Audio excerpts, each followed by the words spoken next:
예전에 그 하용조 목사님께서 쓰신 책 중에서 우리는 사도행전적 교회를 꿈꾼다, 이런 제목의 책이 있었습니다. 그 책에 보면은 그 목사님이 뭘 주장하시는가 하니까 이 땅에 오신 예수님께서 세 가지 비전이 있으셨다, 그렇게 말씀을 하십니다. 주님의 세 가지 비전 중에 첫 번째 비전이 뭐냐 하니까 십자가라는 것입니다.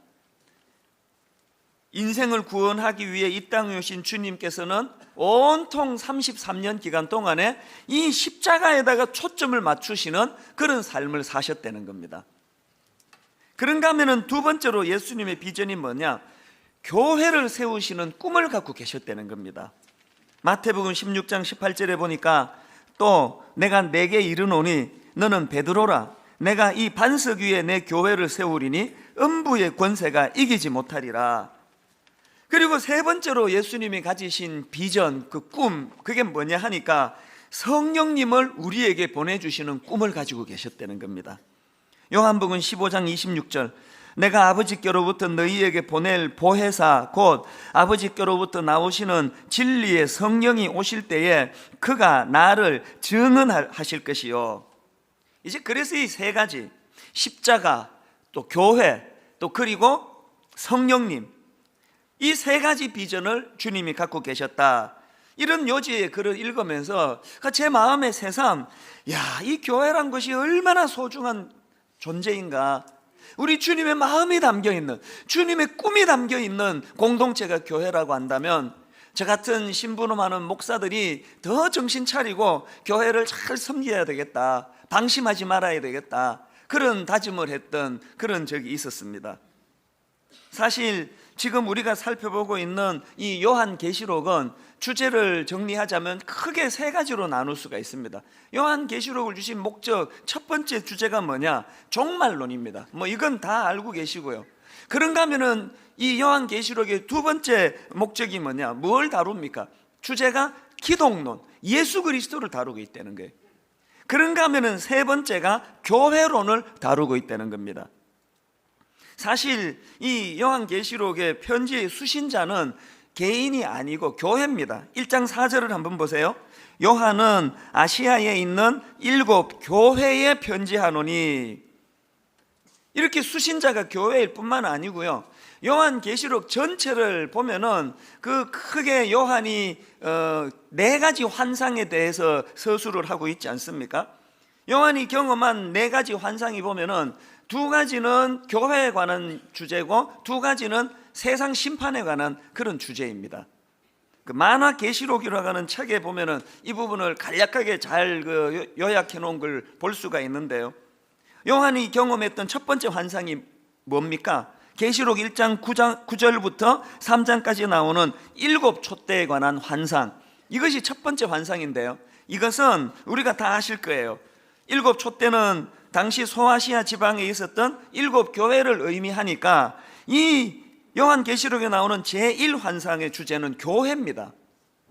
그런가 하면은 두 번째 환상이 뭐냐? 계시록 4장 1절부터 16장 21절까지 나오는데요, 7 인, 7 나팔, 7 대접에 관한 환상인데 이건 모두 다 타락한 세상을 향한 심판에 관한 메시지입니다. 그러니까 제2환상의 주제는 세상이라고 할 수가 있습니다. 그런가 하면 세 번째 환상이 뭐냐? 계시록 17장 1절부터 20장 15절까지 나오는 큰 성 바벨론의 멸망에 대한 환상인데요, 여기서 큰 성 바벨론은 세상을 상징하기 때문에 이 주제 역시 세상에 대한 심판이다, 이렇게 말씀드릴 수가 있습니다. 그리고 마지막 네 번째 환상이 뭡니까? 계시록 21장 1절부터 22장 5절까지 나오는 거룩한 성 새 예루살렘에 관한 환상인데요, 여기서 새 예루살렘은 완성된 교회를 상징하기 때문에 이건 역시 주제가 교회입니다. 자, 그러니까 요한계시록은 거의 대부분이 이 4가지 환상에 대한 설명으로 그렇게 피력이 되는데, 맨 앞에 나오는 첫 번째 환상과 마지막 네 번째 환상이 교회에 대한 환상입니다. 가운데 2가지는 세상에 대한 심판에 대한 환상입니다.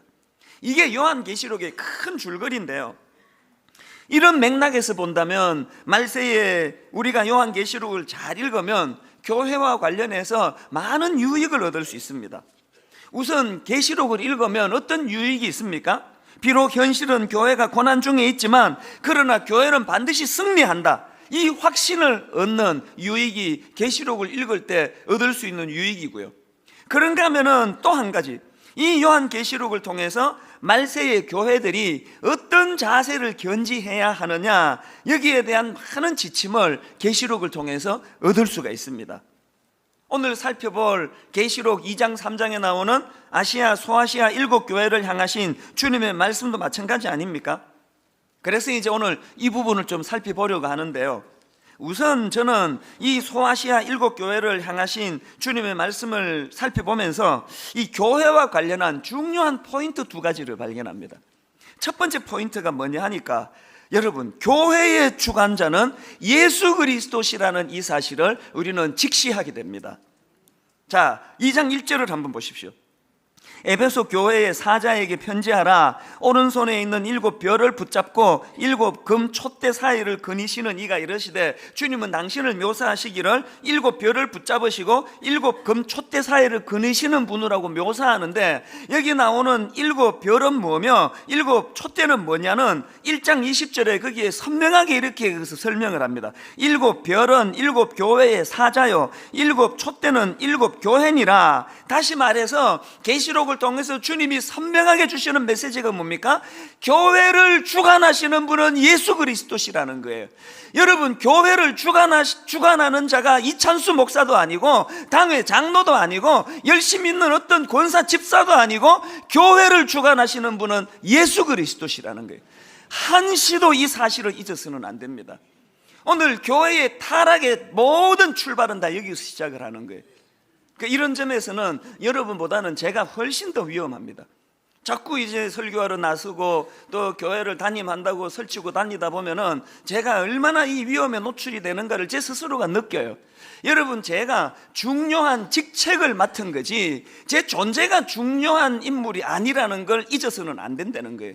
교회는요, 주님 한 분만 중요하시면 돼요. 교회는 주님만 계시면 되는 거지 나머지 인간은 중요하면 안 되는 게 교회입니다. 여러분, 4년 전에 제가 안식년 가질 때 그 마지막 광고 시간에 제가 인사드렸던 거 기억하실지 모르겠는데, 설교 시간에 제가 몇 번 말씀드렸고 오늘 또 말씀을 드려요. 왜? 이게 너무나 중요한 원리니까요. 사실 저는 처음에 안식년 안 하겠다고 당회에다 말씀드렸습니다. 그 당시 7년 지나고 하나님이 너무나 강권적으로 역사하셔가지고 제가 한 게 없어요. 그래서 성도님들과 더불어 하나님의 일하심을 같이 구경했을 뿐이에요. 내가 지치지도 않고 피곤하지도 않는데 왜 내가 안식년 해야 됩니까? 안 하겠다고 말씀을 드렸어요. 그리고는 제가 마음이 변해가지고 장로님들께 안식년을 달라고 요청을 드렸는데 몇 가지 이유가 있지만 그 중에 제일 큰 이유가 뭔지 아세요? 제가 안식년 떠나기 마지막 주일 광고 들었던 분은 다 기억하실 겁니다. 이런 광고를 했습니다. 여러분, 제가 이제 내일부터 안식년을 떠납니다. 제가 여러분 사라져 드리겠습니다. 1년 동안 제가 분당 우리 교회에서 사라짐으로 말미암아 모든 성도님들이 분당 우리 교회에 이찬수라는 존재가 없어도 하나님의 교회는 손색 없이 유지가 되는구나, 모든 성도들이 이것을 깨달을 때쯤 그때 제가 다시 돌아오겠습니다. 그런 말씀을 드렸잖아요. 여러분, 교회에요, 이찬수라는 사람이 있으면 부흥하고 이 사람이 없으면 교회가 흔들거리고, 안식년 갔더니 이찬수 목사가 없는 새에 교회가 문제가 생기고 위기가 생기면 그건 교회가 아닙니다. 우리 다 교훈을 얻었잖아요. 제가 1년 가까이 사라져 드리고 나서 교회가 문제가 생겼습니까? 아무 문제 없었습니다. 더 부흥하고 더 성장하고, 그 교훈이 저에게도 절실했고, 그래서 우리 여러분들 가운데 모두가 다 이 성가대 하시는 분 중에 꼭 이런 분이 계세요. 나는 지금 알토를 하는데 나 없으면 성가대가 좀 힘이 들 어려워질 거라고. 혹시 그런 분 계시면요, 오늘 이 시간부터 성가대를 그만두시는 은혜가 있기를 주님 이름으로 축원합니다. 여러분이 성가대를 그만두시고 이 성가대가 아무 문제가 없다는 것을 너무나 슬프게 확인하게 되실 거예요. 성가대가 진짜 노래 잘하는 사람이 빠져가지고 좀 화음이 안 맞은들 그게 하나님의 교회에 무슨 상관이에요? 제가 여기 있어서 교회가 더 좋아지고 이찬수 목사가 없어서 교회가 더 문제가 되면은 그건 제가 너무나 교회를 잘못 운영한 거예요. 그래서 이제 간혹 이제 어떤 분들은 저를 찾아와 가지고 목사님 교회 부흥의 비결이 뭡니까? 그러면요 후배면은 제가 좀 싫은 소리를 해요. 무슨 그런 질문이 있는 그런 질문이 다 있느냐고. 아니 교회 부흥의 비결이 있다니. 주님의 십자가를 자양분으로 하는 교회는 그 자체가 부흥이에요. 그래서 진짜 교회 부흥을 원하냐? 후배 같으면 내 이렇게 말해줍니다. 당신이 방해만 안 하면 교회는 부흥한다. 당신이나 나 같은 담임 목사들이 교회 부흥에 방해만 안 하면 교회는 부흥하게 되어 있다. 제가 후배들에게는 제가 이런 강하게 싫은 소리를 합니다. 이거는 사실 그 후배에게 하는 형식이지만 저보고 하는 소리예요. 이찬수 목사가 힘 좀 써가지고 교회가 부흥했다 그러면요 그건 숫자가 늘은 것이 부흥이 아닙니다. 그래서 뼈저리게 요한계시록을 통해서 배워야 되는 것은 교회의 주권자 되시는 분은 예수 그리스도시다. 다른 어떤 인간도 그 자리를 탐내서는 안 된다. 모두가 다 자기 자리로 돌아가서 주님의 주권을 인정해 드릴 때 거기에 교회의 부흥이 회복될 줄로 믿습니다. 그런가 하면은 두 번째로 제가 발견한 게 뭐냐, 계시록에서 발견한 너무나 좋은 교훈 중에 하나가 여러분 책망도 격려가 될 수 있다는 사실입니다. 소아시아 7교회를 향하신 주님의 말씀을 보면요 거기에는 칭찬도 있고 격려도 있지만 추상 같은 주님의 꾸지람이 뭐 그냥 등골이 오싹할 정도의 그 꾸지람이 얼마나 많습니까? 오늘 본문 4절도 한번 보세요. 그러나 너를 책망할 것이 있나니 너의 처음 사랑을 버렸느니라. 요즘 애들 말로 완전 돌직구 날리신 거예요. 이게 뭐 그냥 뭐 오싹한 말씀 아닙니까? 심지어는 4대 교회에다가 주신 주님의 말씀 3장 1절에 한번 보세요. 내가 내 행위를 아노니 내가 살았다는 이름은 가졌으나 죽은 자로다. 추상 같은 꾸지람이에요. 자 여러분, 제가 지난주 무슨 말씀을 드렸죠? 요한계시록은 말세를 사는 성도들을 위하여 격려하기 위하여 그들에게 소망을 주시기 위해서 쓴 편지가 요한계시록이라고 드린 말씀 기억나시죠? 그런데 여러분 격려해 주시기 위해서 쓰신 계시록에 이런 주님의 추상 같은 책망이 내포되어 있다는 건 뭘 의미할까요? 여러분 진정한 격려는요 잘못을 잘못이라고 지적해서 그것을 고치도록 하는 게 격려지, 그래서 눈 감아주고 얼버무리고 덮어주고 덕만 두드려주는 게 격려가 아니라는 거예요. 이런 맥락에서 저는 분당 우리 교회 강단이, 오늘 한국교회 강단이 너무 말랑말랑한 격려의 설교가 많은 것 자체가 이게 변질이라고 저는 생각을 합니다. 지난주에 제가 그 은퇴하신 목사님들이 모여서 교회를 만드셨더라고요. 은퇴하시고 나니까 이제 당신이 섬기시던 교회 가시기가 좀 어렵고 민망하시고 그러셔서 그런 것 같아요. 거기에 저를 이제 수요 예배 설교를 해달라고 저를 불러주셨어요. 가뵈니까 참 귀한 어르신들이 쭉 앉아 계시던데요, 뭐 다 백발이 성성한 그런 백전노장 어른들이 앉아 계시니까 저는 뭐 얼마나 주눅이 들겠습니까? 그런데 이제 어떤 사모님이 저에게 음료수를 전해주러 오셨다가, 그분도 이제 연세가 많은 은퇴하신 사모님 아니겠습니까? 저를 딱 보시더니 이런 말씀을 하시는 거예요. 인상이 사납지 않네, 인상 좋으네, 그러시는 거예요. 그래서 제가 어리둥절해가지고 쳐다보니까 이런 말씀을 덧붙이시더라고요. 그 텔레비전으로 볼 때는 되게 냉정해 보이고 사나워 보이고 그랬는데 실제로 보니까 안 그렇네, 또 돌직구를 날리시는 거예요. 그러고 제가 보니까 그런 지적을 간혹 받아요. 막 강단에서는 막 표정도 무섭고 사납고, 그런데 만나보면은 굉장히 목사님 생각보다 부드러우시네요, 이런 이야기를 간혹 듣거든요. 제가 사석에서 사나울 이유가 뭐가 있습니까? 그러나 여러분이 강단에 서서는 하나님의 말씀을 받은 종으로서 때로는 힘든 성도들 격려하는 역할도 해야 되지만 때로는 또 악역을 맡아가지고 책망하고 꾸짖는 설교도 피하면 안 된다는 거 아닙니까? 이런 맥락에서 분당 우리 교회 강단은 그저 말랑말랑한 이런 격려의 이야기만 난무하는 강단이 되지 않기를 원합니다. 하나님의 말씀을 가지고, 물론 그런 책망의 설교를 하려면 저부터가 더 긴장되게 하나님 앞에서 부끄럽지 않는 삶을 지금보다 더 많이 노력해야 되겠지만, 그러나 여러분 제가 드리고 싶은 말씀이 뭐냐, 책망도 격려가 될 수 있다는 사실, 그래서 우리 모두가 다 주님의 주권을 인정해 드릴 뿐만 아니라 그분이 우리를 꾸짖으실 때 겸손히 그 말씀을 수용하는 그런 겸손한 교회가 되기를 주님 이름으로 축원합니다. 자, 이 전제를 말씀드리고요, 이제 좀 더 구체적으로 소아시아 7교회를 향하신 주님의 말씀에 대해서 좀 살펴보려고 하는데요, 이제 저는 이번 주, 다음 주 2주에 걸쳐서 이번 주에는 에베소 교회, 다음 주에는 선문학 교회, 이 두 교회를 이제 샘플로 해가지고 말씀을 좀 살펴보려고 하는데요, 먼저 저는 이 에베소 교회를 묵상을 하면서 여기서 말세를 맞은 이 시대에 교회가 어떠해야 되는가에 대한 참 중요한 원칙을 발견했는데요, 여러분, 말세에 교회가 유지해야 될 두 가지 균형이 있습니다. 그 중에 첫 번째 균형이 뭐냐? 진리수호입니다. 진리수호. 에베소 교회를 향한 주님의 칭찬을 잘 보셔야 됩니다. 2절 3절을 보십시오. 제일 먼저 주시는 칭찬이 뭡니까? 내가 내 행위와 수고와 내 인내를 알고. 주님의 행위를 먼저 칭찬해 주세요. 그리고 또 그 다음 보니까 또 악한 자들을 용납하지 아니한 것과 자칭 사도라 하되 아닌 자들을 시험하여 그의 거짓된 것을 내가 드러낸 것과 또 내가 참고 내 이름을 위하여 견디고 게으르지 아니한 것을 아노라. 자, 이것들을 종합해 보면은요, 에베소 교회는 그 극심한 로마 당국의 박해 속에서도 믿음을 잘 지켰다는 거예요. 그리고 또 중요한 게 뭡니까? 온갖 이단의 공격과 이 유혹 속에서도 흔들리지 않는 진리를 수호한 그런 좋은 교회였다는 거예요.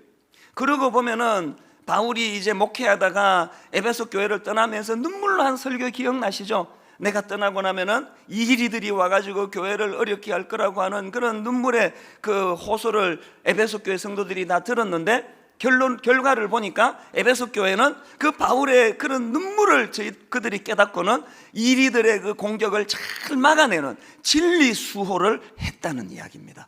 이게 얼마나 귀합니까? 그래서 이제 이우재 교수라는 분이 요한계시록 어떻게 설교할 것인가, 이 부분을 이제 그 책에서 이 부분을 이렇게 설명합니다. 에베소 교회는 교리를 신실히 붙잡는, 오늘날로 말하면 정통파 교회로서 유서 깊은 신학적 정통을 가지고 있고 뛰어난 성경 공부 프로그램도 있어서 거짓된 이단 사상과 가르침을 분별할 수 있는 나름대로의 신앙적 경륜을 가진 교회였다. 이 참 부러운 교회 아닙니까? 이렇게 진리를 수호하고자 애썼던 교회, 우리가 닮아야 되는 교회 아니겠습니까? 특히 여러분, 말세를 맞은 오늘 이 시대 교회들은요, 이 진리 수호라고 하는, 진리 사수라고 하는 에베소 교회의 이 덕목을 배워야 됩니다. 왜 그렇습니까? 지금 이 시대는요, 진리가 모호해져 버린 시대예요. 지금 이 시대는 종교적으로 대세가 종교다원주의예요. 진리가 모호하다 보니까 이것도 진리 같고 저것도 진리 같고, 저 종교에도 그 구원이 있는 것 같고 이 종교에도 구원이 있는 것 같고, 이 종교다원주의의 모호함, 그게 지금 오늘 우리 시대의 현실이에요. 그렇기 때문에 우리가 이렇게 영적으로 타협하기 쉬운 이 현실 속에서 물들지 않으려면 진리 수호에 대한 결단이 필요하다는 겁니다. 제가 지난 주일날 그 코끼리 예화를 들었지 않습니까? 눈을 감고 코끼리 다리를 만져보고 이거 기둥이다. 눈을 감고 코끼리 꼬리를 만지면서 아, 이거는 채찍이다. 눈을 감고 코끼리 배를 만지면서 아, 이거는 침대같이 쿠션이 있는 거다. 그 다 코끼리 맞아요. 그래서 거기에 대해서 우리가 포용하고 관용하고 인정하자 그랬는데 오해하시면 안 됩니다. 그런데 여기서 전제가 뭐예요? 코끼리를 만져야 코끼리라 그러는 거지 코뿔소 보고도 코끼리라 그러면 안 됩니다. 분명히 살아계신 하나님이 하나님 되심을 인정하는 진리 사수 수호라고 하는 이 전제로의 포용력이라는 거예요. 그래서 이제 우리가 이 기독교가 기독교 되려면요, 엑기스 두 가지 전제만큼은 죽어도 놓쳐서는 안 됩니다. 첫 번째 전제가 뭡니까? 첫 번째 전제는 구원과 관련해서 예수 그리스도의 유일성이에요. 뭐 여기도 구원이 있고 저기도 구원이 있고, 이건 뭐 코뿔소도 코끼리고 뭐 원숭이도 코끼리고 뭐 기린도 코끼리고 그런 거 아니에요. 코끼리만이 코끼리라는 거예요. 예수 그리스도를 통해서만 유일하게 구원의 도리가 주어진다는 하나님의 말씀을 우리가 인정해야 된다는. 그런가 하면 또 하나, 코끼리가 코끼리 되기 위해서는 성경 무엇을, 이 성경 말씀은 하나님이 우리에게 주신 생명의 말씀이다. 인간의 책이 아니다. 성경에는 어떤 하자, 어떤 오류도 없다. 이 사실을 우리가 시인하지 않으면 기독교가 아닙니다. 그렇기 때문에 여러분, 저는 우리 다락방 순자님들에게 다시 신신당부합니다. 다락방 아무리 분위기 좋아도 여러분, 하나님 말씀을 매개로 한 그런 좋은 분위기여야 됩니다. 간혹 들려지는 이야기가 너무 마음을 아프게 해요. 혹시 여러분, 우리 순원들 중에서요, 우리 순장님이 하나님 말씀 공부를 부실하게 하고 친교만 하자 그러면 자꾸 여러분이 항의하세요. 순장님, 말씀 공부하고 싶어요. 성경을 배우고 싶어요. 다락방뿐만이 아니고요, 분당 우리 교회는 이 진리 수호에 힘썼던 에베소 교회처럼 모든 성도님들이 이 말씀을 사모하고 말씀을 묵상하고 그렇게 하나님 말씀의 차별화, 이 진리 수호를 위하여 몸부림치는 그런 교회가 되기를 주님 이름으로 축원합니다. 그런가 하면 두 번째로 교회가 건강성을 얻기 위해서 해야 되는 한 가지 더 균형이 있습니다. 그것은 사랑 수호입니다. 사실 이런 표현은 잘 안 쓰는데요, 제가 강조하기 위해서 이걸 한번 붙여봤습니다. 그렇게 칭찬 들었던 에베소 교회지만 무엇에 꾸지람을 듣습니까? 4절을 다시 한번 보십시오. 그러나 너를 책망할 것이 있나니 너의 처음 사랑을 버렸느니라. 자, 여러분, 에베소 교회가 진리 수호 유지라고 하는 귀한 일을 했지만요, 그 첫 출발에는 그들이 진리를 수호하려고 왜 그렇게 애를 썼을까요? 거기에는 주님을 향한 사랑이 있었기 때문에 그런 거 아닙니까? 그랬는데 시간이 지나가면서 이 사랑의 정신은 사라져버리고 껍데기만 남아있다는 거예요. 오늘 우리 교회가 이럴 위험이 있는 거 아십니까? 여기 예수 믿은 지 2년, 3년만 지나가면 이런 위험에 노출될 수 있다는 걸 아십니까? 그래서 진리를 수호하는 이것도 중요하지만 사랑을 수호하는 것, 이것이 너무나 중요하다는 거예요. 저는 고신교단에서 자랐습니다. 아주 엄격하고 보수적인 교단이에요. 저는 그런 어릴 때부터 엄격한 교단에서 신앙생활한 것에 대해서 자부심을 느낍니다. 철저하게 가르쳤어요. 그 중에 이제 뭐 주일날 돈 쓰면 안 된다, 주의 날에 왜 네 유익을 위해서 시간을 보내느냐, 그래가지고 저희 집에서 교회까지 한 3, 40분 걸리는 교회인데 버스를 타면 돈을 쓰는 거니까 걸어 다녔습니다. 겨울에는 정말로 힘들어요. 여름에도 힘들어요. 그리고는 이제 아침부터 그냥 주일학교 봉사하고 성가대하고 또 대학부 멤버로서 또 활동을 하고 그러면 교회에서 점심을 주는데 그거 잔치국수 요만큼 좀 더 쓰시지, 조금 주면은요 피 끓는 20대에 먹고 돌아서면 배가 고파요. 그렇게 하고는 하루 종일 그렇게 설치다가 저녁 7시 저녁 예배를 드리고 가야 되는데, 여러분 밥 한 끼 먹겠다고 왕복 80분 거리를 집에 가서 밥 먹고 오겠습니까? 굶어버리는 거예요. 그리고 교회에서 예배 드리면은 그냥 뭐 말씀도 안 들어오고요. 하여튼 제일 좋은 말씀은 설교 빨리 끝내는 목사님 말씀이 제일 좋고, 설교 길게 하는 목사님은 미워 속으로 막 그냥 은혜가 잘 안 되고, 그리고 이 정신을 잘 모르고 어리다 보니까 이 정신은 잘 모르고 그냥 이렇게 그 행위만 자꾸 하다가 보니까 정죄를 많이 하더라고요. 배고파 죽겠는데 옆에 어떤 사람이 앉았는데 짜장면 냄새가 풀풀 풍기면은 얼마나 정죄했는지 몰라요. 이 지옥 갈 텐데 이거 어디 이거 돈 주고 짜장면을 사 먹고 교회를 와? 이런 정죄하는 마음이 저에게 많았습니다. 여러분, 제가 어려서 그랬다 치고요, 그런데 제가 지금 기억해요. 제 어른들 중에 좀 의식 있는 어른들 중에 이런 말씀하는 걸 몇 번이나 들었습니다. 우리가 이 좋은 고신 정신의 어떤 정신은 지금 자꾸 죽고 이 행위만 남아있는 건 아닌가, 뭘 그분들이 염려하는가를 나이가 들어보니까 제가 알겠더라고요. 여러분, 주일날 돈도 안 쓰고 저녁도 굶고 버스도 안 타고 그 귀한 정신에는 뭐가 있습니까? 주님을 더 잘 사랑하고자 하는, 주님을 더 잘 섬기고자 하는 그 정신에 의해서 이 행위가 나타나야 되는데 시간이 가면서 이건 없어져 버리고 기계적으로 그냥 하는 거예요. 오늘 우리에게 이 진리 수호가 너무나 중요하지만 진리 수호가 제대로 된 진리 수호기 위해서는 사랑의 수호가 필요하다는 거예요. 왜 그렇게 해내느냐? 주님을 사랑하기 때문에. 이걸 잃어버리고 나면은 우리들 내면이 자꾸 경직이 돼요. 기계적으로 바리새인들처럼. 그러다 보니까 자꾸 자꾸 사나워지는 거 아니겠습니까?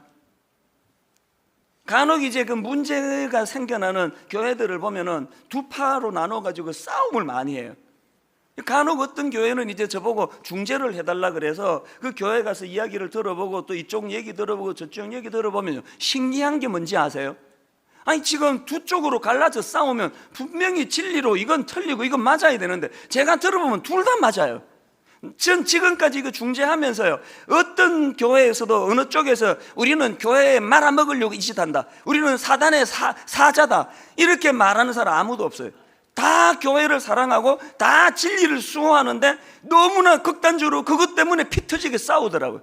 그래서 교회가 그것 때문에 쪼개지고 교회가 그것 때문에 피 흘리더라고요. 이게 왜 이런 일이 일어나나 너무나 궁금했는데요, 성경에서 제가 답을 찾았습니다. 에베소서 4장 15절을 보세요. 오직 사랑 안에서 참된 것을 하여 범사에 그에게까지 자랄지라. 우리 성경에는 안 나와 있는데요, 원어로 보면은 또 영어 성경에 보면 여기 스피킹이라는 단어가 있습니다. 그러니까 오직 사랑 안에서 참된 것을 하여라는 이 표현은 사랑 안에서 진리를 말하는 것을 강조하는 거예요. 왜 진리를 말하는 A파와 진리를 말하는 B파가 싸우는데 교회가 같이 망합니까? 왜 그렇습니까? 진리는 그들이 사수했는지 모르지만 사랑을 잃어버린 거예요. 여러분, 진리는요, 남 죽이자고 휘둘면은 그 진리 아닙니다. 진리가 남 정죄하자고 휘둘면은 그 진리 아닙니다. 진리는 사람을 살리고 교회를 살리고 용서하고 하나 되고 베풀려고 만드는 게 그게 진리라는 거예요. 오늘 이런 면에서 분당 우리 교회는 좀 사나워진 부분은 없습니까? 저부터 설교 시간에 더 부드럽게 해야 되는데 자꾸 사납게 설교한다고 그래서 이게 제 문제긴 해요. 부드러워져야 돼. 사나운 거 안 해요. 경직되면 안 됩니다. 사실 여러분, 저나 여러분 이 피가요, 우리의 피가 좀 그런 경향이 있습니다. 무슨 얘기인가 하면은요, 미국의 메릴랜드 주립대학교 심리학과의 미셸 겔펀드 교수라는 분이 30개국의 심리학자들과 더불어 가지고 공동 연구진을 만들어 가지고요, 이제 33개국 나라를 조사를 했습니다. 그랬더니 그 조사에서 이 문화의 경직성 정도를 가지고 조사를 했더니 참 가슴 아프게도요, 우리 대한민국 조사 대상 국가 33개 국가 가운데 문화 경직도 29위에 올랐습니다.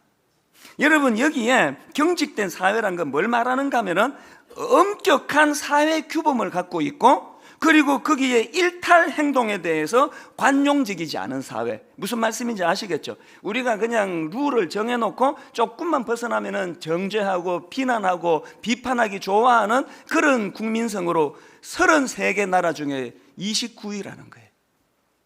이 저나 여러분에게 그런 피가 흘러요. 걸핏하면은 정죄하고, 걸핏하면은 비판하고, 걸핏하면은 평가르고. 어떻게 하면 좋습니까? 바로 이런 우리를 위해서 예수님이 주신 메시지가, 놀라운 메시지가 뭡니까? 마태복음 9장 17절에 이런 말씀을 주십니다. 새 포도주를 낡은 가죽 부대에 넣지 아니하나니 그렇게 하면 부대가 터져 포도주도 쏟아지고 부대도 버리게 됩니다. 그 다음 잘 보세요. 새 포도주는 새 부대에 넣어야 둘이 다 보존되느니라. 주님이 지금 이 말씀을 누구에게 하신지 아세요? 바리새인들에게 했습니다. 이 말씀의 요지가 뭘까요? 새 포도주의 특징은 뭐냐 하면은 발효를 하지 않습니까? 그래서 새 포도주는 시간이 가면 이것이 거품을 일으키면 발효를 해가지고 부피가 늘어납니다.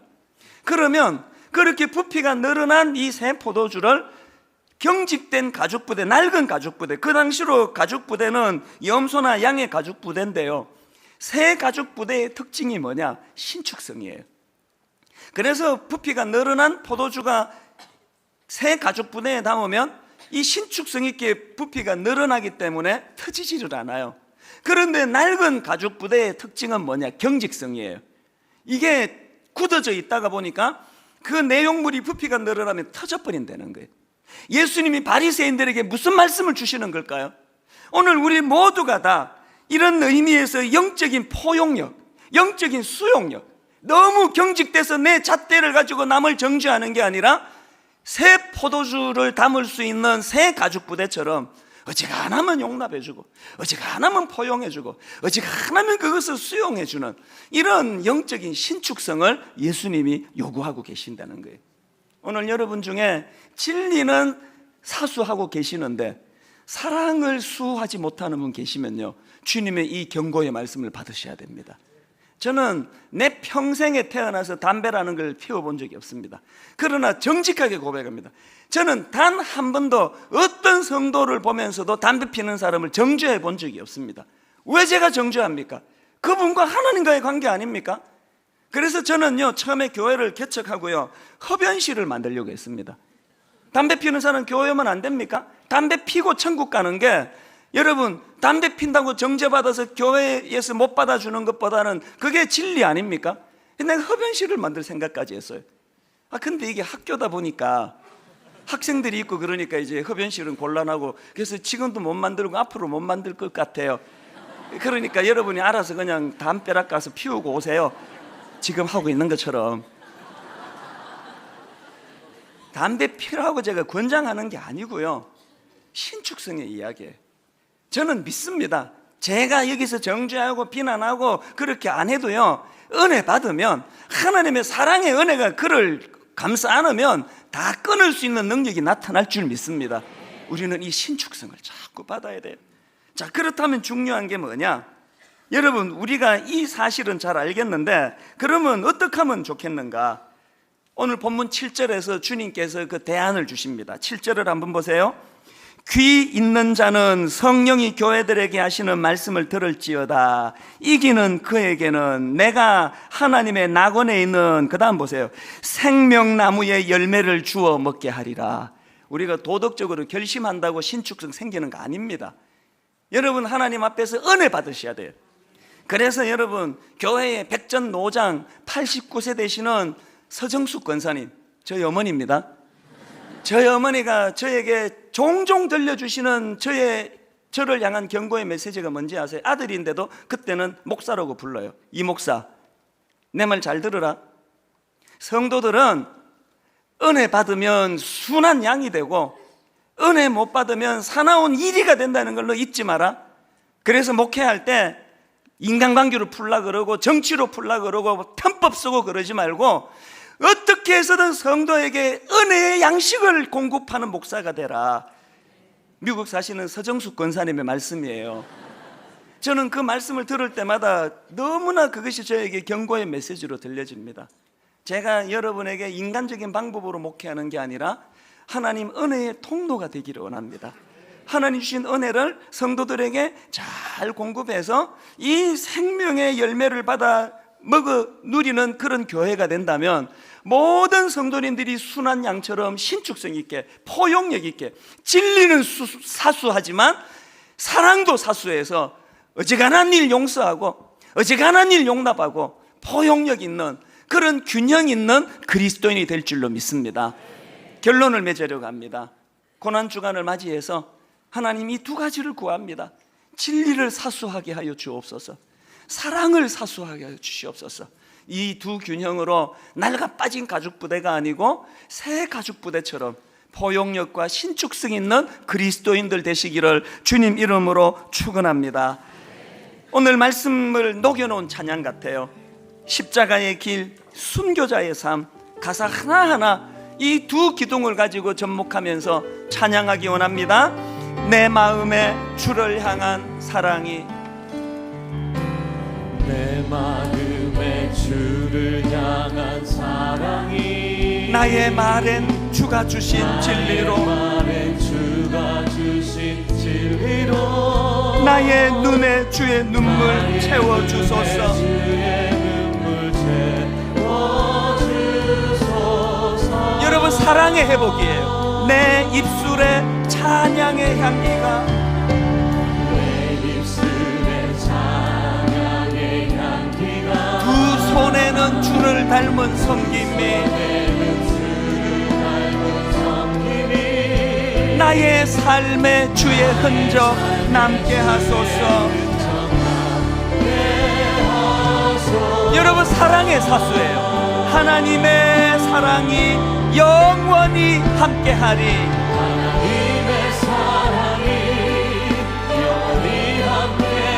십자가의 길을 걷는 자에게, 순교자의 삶을 사는 이에게,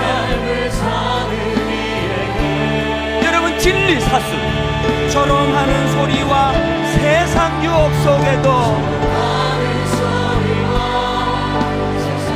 주의 순결한 신부가 되리라. 내 생명 주님께, 우리 마음을 담아 다시 한번 선포합니다. 하나님의 사랑이 영원히 함께하리.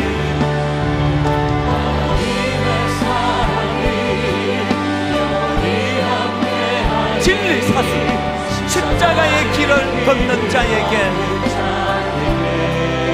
순교자의 삶을 사는 이에게,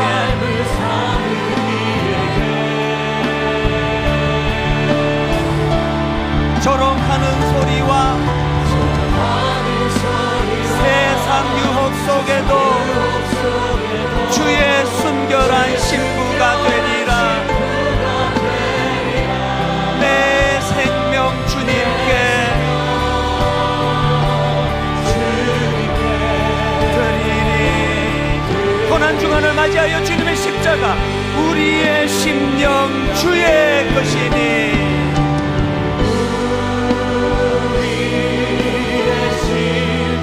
사랑을 사수하기 원합니다. 주님의 형상 만드소서.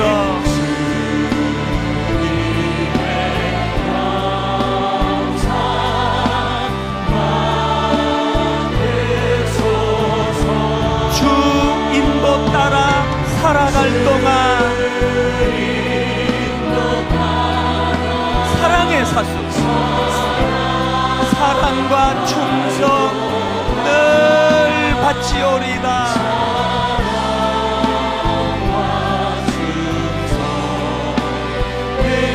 여러분 주님의 십자가를 생각하며 마지막으로 한 번 더 이렇게 선포합니다. 우리의 심령 주의 것이니, 우리의 마음을 주님 받아주시기 원합니다.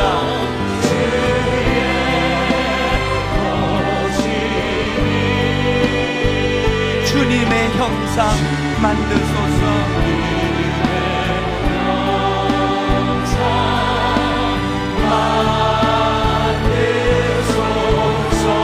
주 인도 따라 살아갈 동안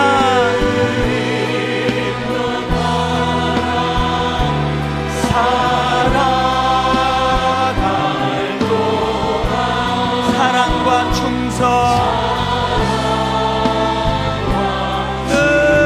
바치오리다.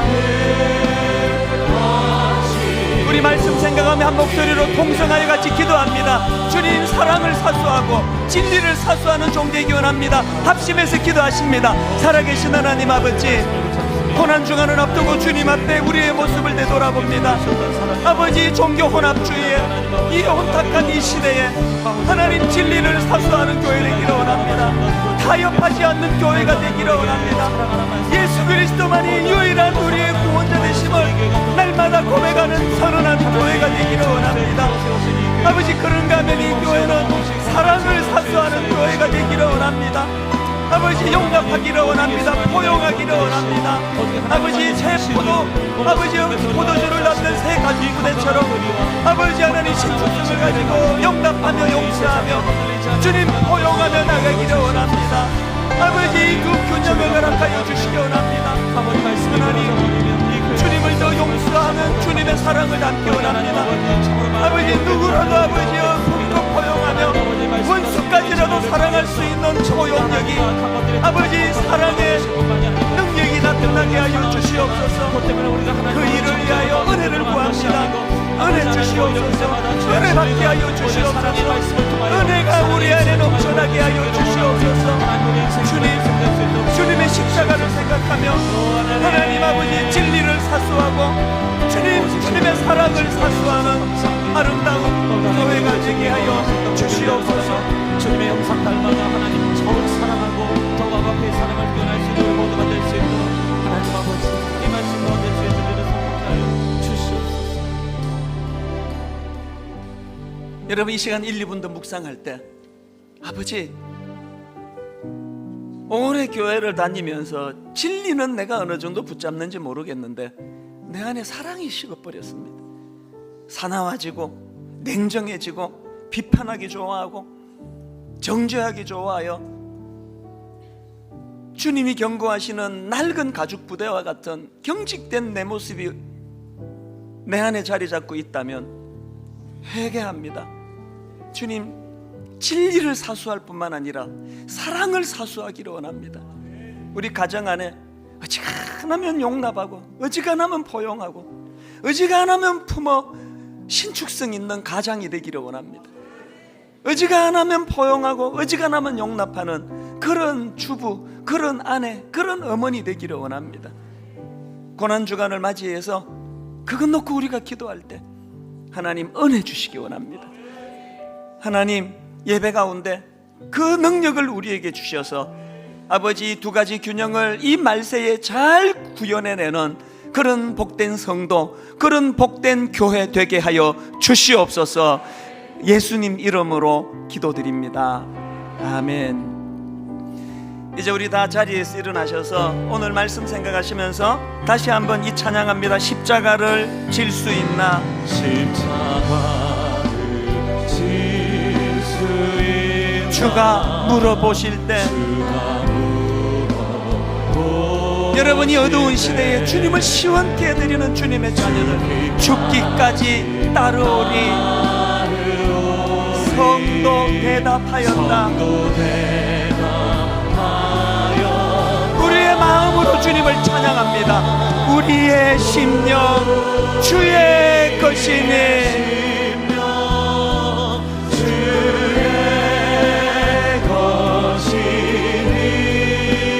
주님의 형상 만드소서.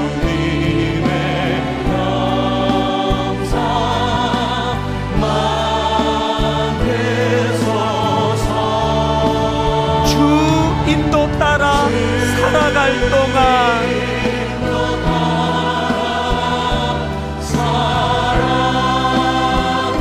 아버지, 가사 그대로 구현되기 원합니다. 사랑과 충성 늘 바치오리다. 우리 3절 찬양합니다. 걱정 근심 어두운 그늘,